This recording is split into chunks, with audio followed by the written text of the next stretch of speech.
છોટાઉદેપુર જિલ્લાના નસવાડી ખાતે નકલી જાતિના દાખલા બનાવવાનું કૌભાંડ સામે આવ્યું છે. નકલી એસટી પ્રમાણપત્રથી છાત્રાલયમાં પ્રવેશનો આક્ષેપ. નસવાડીમાં 2 સામે ગુનો. દર્શક મિત્રો, આપ જોઈ રહ્યા છો સરદારનો અવાજ. નસવાડીમાં અનુસૂચિત આદિજાતિનું કથિત નકલી પ્રમાણપત્ર બનાવી તેનો ઉપયોગ કરવાના આક્ષેપે 2 શખ્સો સામે પોલીસે ગુનો નોંધ્યો છે.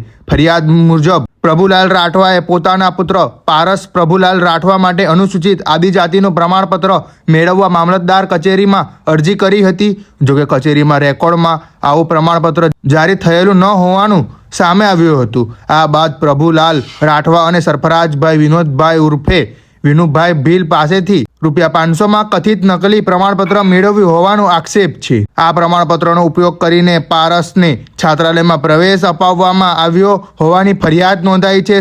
આ સમગ્ર મામલે નસવાડી પોલીસે ભારતીય ન્યાય સંહિતા 2023ની સંબંધિત કલમો હેઠળ ગુનો નોંધી વધુ તપાસ હાથ ધરી છે. રિપોર્ટર શકીલ બલોચ દ્વારા છોટાઉદેપુર. નસવાડી મામલતદાર શ્રી દ્વારા નસવાડી પોલીસ સ્ટેશન ખાતે અનુસૂચિત આદિજાતિનું પ્રમાણપત્ર ખોટું બનાવેલ બાબતની ફરિયાદ આપવામાં આવેલી અને જે ફરિયાદ નસવાડી પોલીસ સ્ટેશન ખાતે દાખલ કરવામાં આવેલ છે અને એમાં કુલ 2 આરોપીઓના નામ સામેલ છે અને હાલ તપાસ ચાલુ છે.